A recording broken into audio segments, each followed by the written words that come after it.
Assalamualaikum warahmatullahi wabarakatuh. Bismillah, alhamdulillah, wassalatu wassalamu ala rasulillah Sayyidina wa maulana Muhammad ibnu Abdullah wa ala alihi wa ashabihi wa man walah. Subhanakallahumma la ilma lana illa ma 'allamtana innaka antal alimul hakim wa tub 'alaina innaka antat tawwabur rahim. Rabbi shrah li sadri wa yassir li amri wahlul 'uqdatam min lisani yafqahu qawli. Jamaah Masjid Jami'atul Khair yang dimuliakan oleh Allah, Allahumma amin. Alhamdulillah, pada malam hari ini kita bisa bermuajahah dalam rangka taklim, mencari, membekali diri dengan ilmu agama. Semuanya adalah semata-mata ingin mendapatkan ridho Allah Subhanahu wa ta'ala. Mudah-mudahan kita termasuk orang-orang yang beruntung, termasuk orang-orang yang kelak mendapatkan syafaat Rasulullah. Dan dengan amal ibadah yang kita lakukan, amal ibadah ini bisa memperberat timbangan kita kelak di yaumul qiyamah. Salawat dan salam mudah-mudahan tetap tercurah kepada junjungan kita Nabi besar Muhammad sallallahu alaihi wasallam, suri tauladan kita, panutan kita, yang kita berharap akan syafaat beliau khususnya nanti di yaumul qiyamah. Rasulullah pernah bersabda, "Aktsiru as-sholata alayya." Perbanyaklah sholawat kepadaku. Fa inna sholatakum maghfiratun lidzunubikum. Karena sholawat kalian itu diantaranya sebab ampunan dosa ampunan dosa yang kalian lakukan. Watlubu li alwasilata wad darajata ar-rafi'a fa inna wasilati inda rabbi syafa'atul lakum. Dalam kitab Al-Jami'us Shaghir, Al-Jami'us Shaghir itu kitab Sahih Bukhari. Dan carilah untukku al-wasilah, perantara, wad darajah, dan derajat ar-rafi'ah yang mulia. Fa inna wasilati inda rabbi syafa'atul lakum. Karena wasilaku di sisi Rabbku, di sisi Allah Subhanahu wa ta'ala adalah sebagai syafaat pertolongan buat kalian semua. Jadi kalau kita mau mendapatkan syafaat Rasulullah, kita perbanyak baca sholawat. Sholawat itu intinya kita mendoakan Rasulullah. Sholawat. Terlebih ketika dalam bulan ini, bulan Rajab, tepatnya kemarin adalah di mana Rasulullah mengkhabarkan tentang Mi'raj beliau, Isra Mi'raj beliau, dan bertemu dengan Allah, kemudian diperintahkan untuk melaksanakan sholat 5 waktu. Hal ini diabadikan dalam surat Al-Isra. Jadi kajian pada hari ini itu tafsir ya Pak ya. Karena momennya itu adalah Isra Mi'raj, saya ingin membawakan tentang surat yang menjelaskan tentang Isra Mi'raj Nabi Muhammad sallallahu alaihi wasallam. Diabadikan di dalam surat Al-Isra ayat 1. Subhanalladzi asra bi'abdihi lailam minal masjidil haram ilal masjidil aqsal ladzi barakna haulah linuriyahu min ayatina innahu huwas sami'ul basir. Subhanalladzi, maha suci zat Allah, alladzi Allah, asra yang memperjalankan bi abdihi terhadap hambanya lailan di waktu malam. Ini ulama berbeda ini. Ini yang diperjalankan Rasulullah secara utuh dengan ruh atau hanya ruhnya saja. Jumhur ulama mengartikan bahwasanya perjalanan Rasulullah itu adalah dengan jasadnya secara utuh. Dan ini yang dipegang Ahlus Sunnah wal Jamaah. Baik ruhnya dan jasadnya itu utuh semuanya. Ketika beliau pertama kali ini dalam hadis sahih disebutkan didatangi oleh malaikat Jibril kemudian dibersihkan hatinya oleh malaikat. Nah, kemudian diajak perjalanan. Kemudian di perjalanan itu Allah menyebutkan minal masjidil haram ilal masjidil aqsa. Kenapa dimulai dengan Masjidil Haram? Kebetulan Rasulullah memang pada saat itu tinggal di Masjidil Haram di arah Mekah. Kenapa? Menurut ulama bahwasanya Masjidil Haram itu adalah awal didirikan masjid di muka bumi ini. Itu Masjidil Haram. Yang membangun siapa? Nabiullah Ibrahim. Kalau Masjidil Aqsa itu dibangun setelah Masjidil Haram, yang membangun siapa? Nabiullah Yakub. Nah, Yakub itu bapaknya Bani Israil. Israil itu lakop, Pak, sebutan. Makanya dua masjid ini adalah dua masjid bersejarah. Lah kalau Madinatul Munawwarah yang membangun adalah Nabi Muhammad sallallahu alaihi wasallam. Nah, di dalam perjalanan beliau itu riwayat menyebutkan ada panggilan. Ada panggilan dari sisi kanan, ada dari sisi kiri, ada panggilan dari belakang seorang perempuan. Ternyata menurut malaikat Jibril bahwasanya kalau kamu menoleh saat itu maka umatmu akan banyak mengikuti Yahudi. Kalau menoleh sebelah kiri akan mengikuti Nasrani. Dan kalau panggilan dari belakang seorang perempuan akan lebih hubbud dunia, cinta terhadap dunia. Jadi dunia ini memang sebagai wasilah kita untuk beribadah, Pak. Bukan tujuan. Wabtaghi fima ataqallah daral akhirah. Wala tansa nasibaka minat dunia. Carilah kalian bekal kampung akhirat. Tetapi kalian juga jangan melupakan bekal kalian di dunia. Apa? Ya harta. Tetapi kita dilarang untuk mencintainya. Karena zuyyina linnas hubbus syahawat minan nisa yang pertama. Wal qanatirul muqantarati. Itu semuanya adalah berhubungan dengan dunia, kendaraan. Kalau dulu itu kuda yang bagus. Dunia ini sebagai tempat untuk memijakkan kaki kita dalam melaksanakan ibadah kepada Allah. Makanya dulu ulama-ulama salaf itu, Pak, kalau mempunyai harta tidak akan melekat di hatinya. Itu Syekh Abdul Qadir Al-Jailani itu kaya raya, Pak. Namanya terompahnya itu terbuat dari hal memahal sekali. Tapi ketika ada orang yang meminta, itu seperti Rasulullah dikasihkan. Nah, sifat-sifat karakter ulama-ulama itu ketika ada umatnya yang meminta itu dikasihkan. Berarti kalau belum begitu ya belum ulama. Gitu ya, Pak ya. Kayak saya itu sorbannya bagus. Oh jangan, ini mah mahal kan begitu ya, Pak ya. Tapi kalau ulama-ulama yang benar-benar itu mengikuti meneladani Rasulullah secara lahir dan batin, luar biasa. Oleh karenanya Rasulullah itu bersabda bahwasanya ulama-ulamaku itu seperti Nabi Bani Israel. Seperti Nabi Bani Israel. Karena di antara ulama-ulama Rasulullah itu mempunyai peran masing-masing. Walaupun berbeda.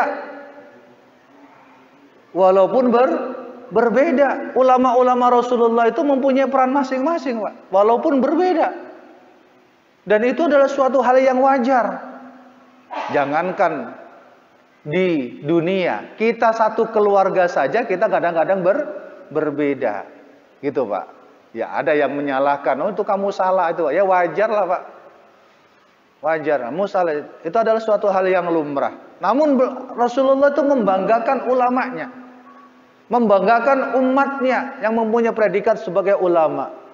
Innama yakhsyallah min ibadihil ulama. Orang-orang yang alim yang benar-benar takut terhadap Allah Subhanahu wa taala. Jadi Masjidil Haram itu dibangun oleh Nabiullah Ibrahim.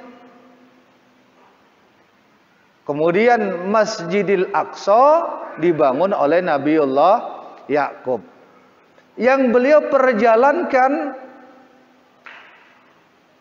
ilal Masjidil Aqsa alladzi barakna haulah. Kenapa disebut barakna haulah, yang kami berkahi di sekitarnya? Padahal sekarang dalam posisi perang. Ada itu Pak jamaah yang menanyakan begitu. Ustadz, katanya Masjidil Aqsa itu diberkahi, tapi kenapa sekarang masih perang terus gitu kan? Lah, keberkahan ini adalah keberkahan ukhrawi, di mana banyak para nabi yang bersujud di situ. Dari Nabiullah Yakub dari zaman Bani Israel. Jadi nabi yang paling banyak diturunkan itu memang keturunan Israel, Bani Israel, keturunan Nabi Yakub. Itu yang memang banyak sujud di situ, Pak. Sedangkan Nabiullah Muhammad keturunan Ismail, Yakub dari Ishak. Nah, Ismail jauh rentang waktunya sampai Ishak. Itu dari Yakub sampai Nabiullah Isa itu kebanyakan Bani Israel. Nabiullah Musa menyelamatkan Israel, dan memang Allah memberikan anugerah pada saat itu terhadap Bani Israel. Kecerdasan otak luar biasa memang Allah muliakan. Namun karena Bani Israel itu suka ngeyel, makanya Allah beri murka. Allah beri murka. Jemaah sekalian yang dimuliakan oleh Allah, jadi baroknya di sini Allah memberikan keberkahan itu adalah bi barakatid din wad dunya li annahu muhabbitul wahyi wa muta'abbidul anbiya'i min ladun Musa wa mahfufun bil anhari wal asjari was samar. Jadi Allah memberikan keberkahan pada saat itu karena di tempat situ adalah tempat beribadahnya para nabi dan rasul Allah Subhanahu wa taala. Innahu huwas samiul basir, sesungguhnya Allah adalah zat yang maha mendengar dan maha melihat. Kenapa ada sejarah Isra Mi'raj? Kenapa Allah mengisrakan baginda Rasulullah sallallahu alaihi wasallam?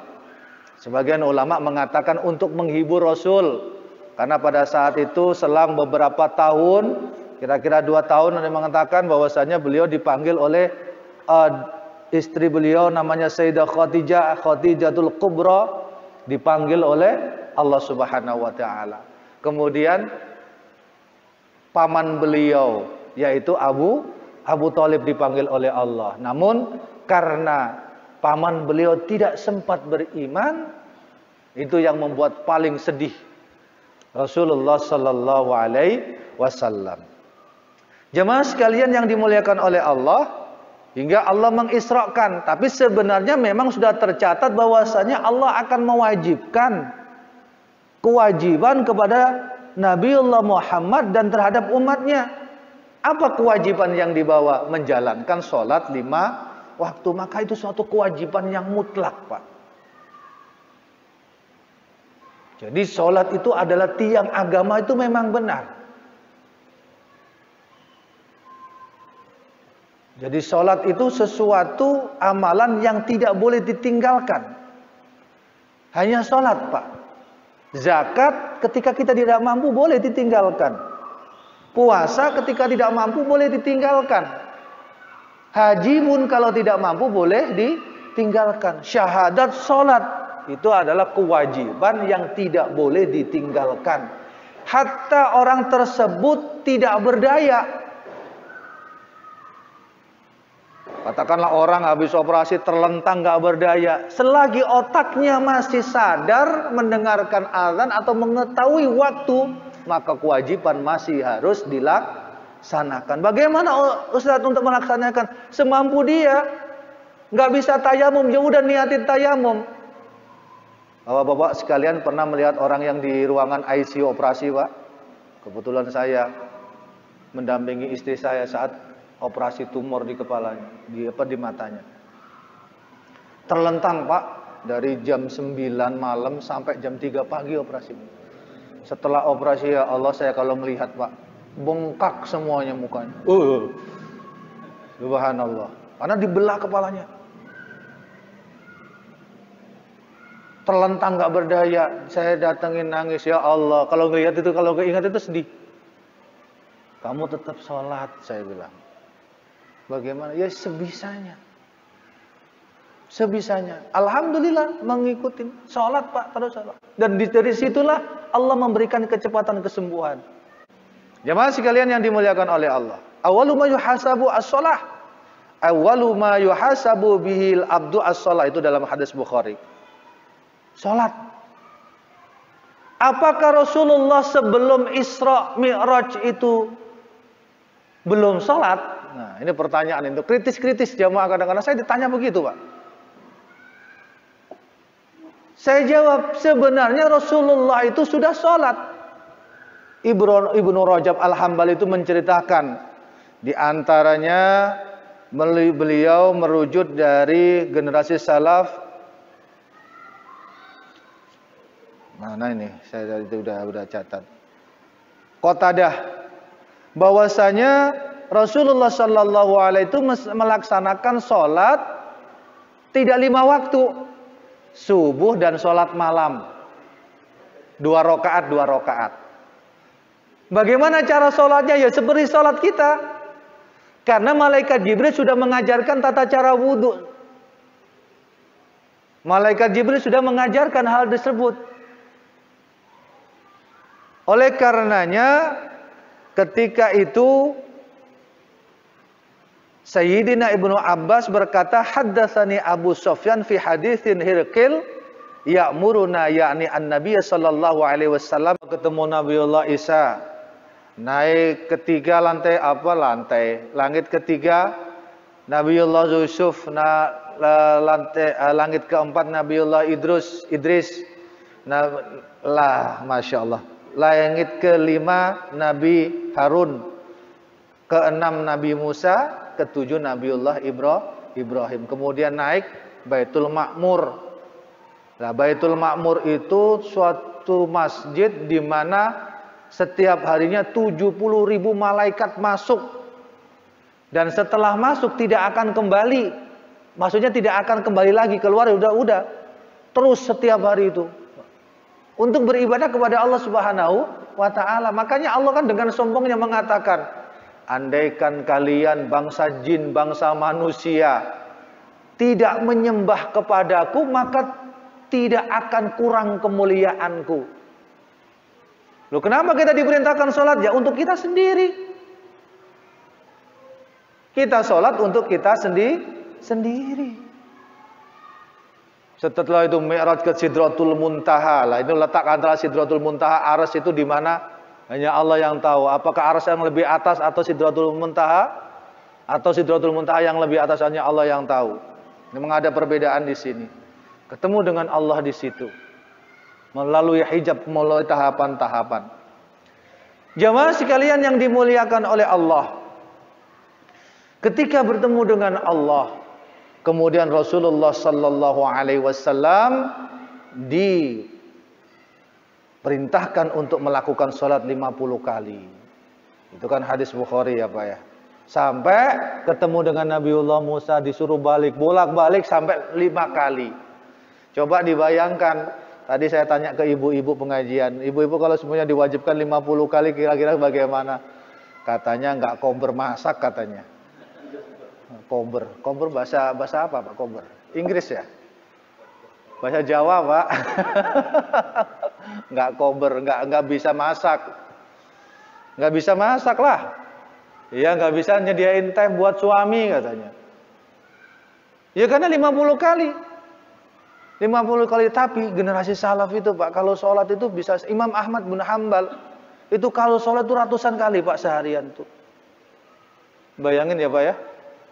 Kayak Imam Ali bin Husain As-Sajjad. Ali bin Husain bin Ali. Itu kalau sholat itu, makanya beliau disebut As-Sajjad tuh banyak sujudnya. Bisa sampai ratusan, mungkin ribuan kali.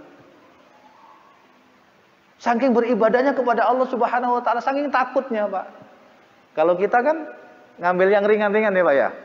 Ya, ngambil yang ringan-ringan. Yang ringan-ringan tapi harapannya besar. Salat rakaat sebelum subuh. Wah, pahalanya itu lebih baik daripada dunia dan isinya. Kalau begitu saya udah nggak usah kerja lagi nih, udah dijamin oleh Allah. Itu pahala, Pak. Kalau semuanya berbicara pahala itu Allah akan lipatkan. Yaghfiru liman yasha. Allah akan ampunkan, Allah akan limpatkan dengan yang dikehendaki.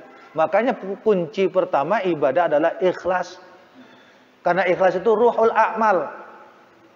Ikhlas itu ruhnya amal. Niat karena Allah, kemudian hadirkan keikhlasan. Insya Allah, Allah akan lipatkan dengan sendirinya.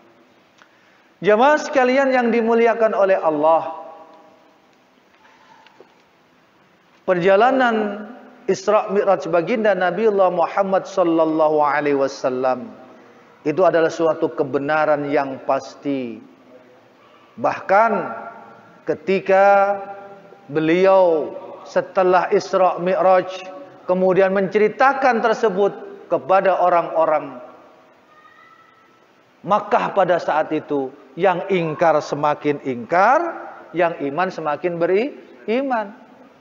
Yang membenarkan pertama kali siapa? Sayyidina Abu Bakar As-Siddiq.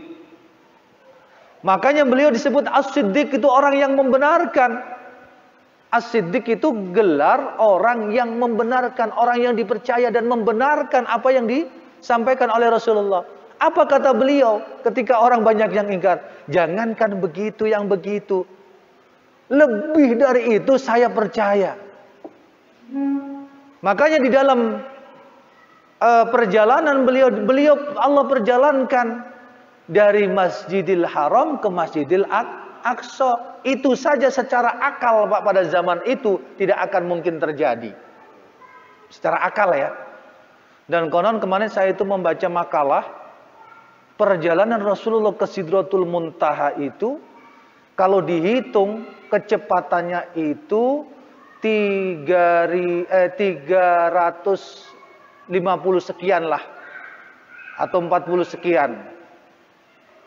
Itu nolnya itu 3 berjajar 3 itu miliar berarti ya.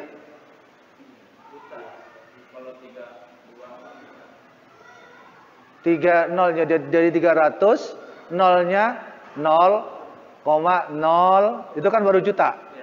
Itu 3 kali miliar ya berarti ya. Padahal antara matahari sampai Jupiter, ini Profesor Universitas Muhammadiyah itu menjelaskan, antara matahari sampai Jupiter itu baru juta, 300 sekian juta. Matahari ke bumi baru nggak sampai 330 sekian juta. Itu kecepatan matahari, sinar matahari sampai ke bumi itu 8 menit. 8 menit kecepatannya. Jadi matahari bersinar baru tembus 8 menit kemudian. Itu perjalanan lebih daripada itu, Pak. Sampai miliar 340 sekian miliar perjalanannya. Secara akal nggak akan mungkin ketemu. Namun sekarang sudah ditemukan. Kalau ke Surabaya katakanlah antara Masjidil Haram sampai Masjidil Aqsa, gampangannya katakanlah sampai ke Surabaya 1 jam lewat pesawat. Zaman dulu nggak akan mungkin, percaya. Belum perjalanan sampai sampai langit pertama. Mungkin sampai saat ini aja belum ada yang sampai langit pertama, Pak. Baru bulan, baru planet Mars. Belum langit kedua, belum langit ketiga, langit keempat, itu perjalanannya bisa beratus-ratus tahun. Nah, itu adalah keimanan yang benar-benar tersandarkan di hati Sayyidina Abu Bakar. Mungkin, Pak, kalau semuanya kita diceritain begitu juga mungkin. Wallahu alam. Ya kan, Pak? Wallahu alam. Karena iman kita itu kan Allah memberikan hidayah kepada kita itu kan lewat orang tua kita. Memang ada yang mu'alaf, tapi sebabnya karena orang tua kita. Orang tua kita dari nenek kita. Nenek kita dari buyut kita.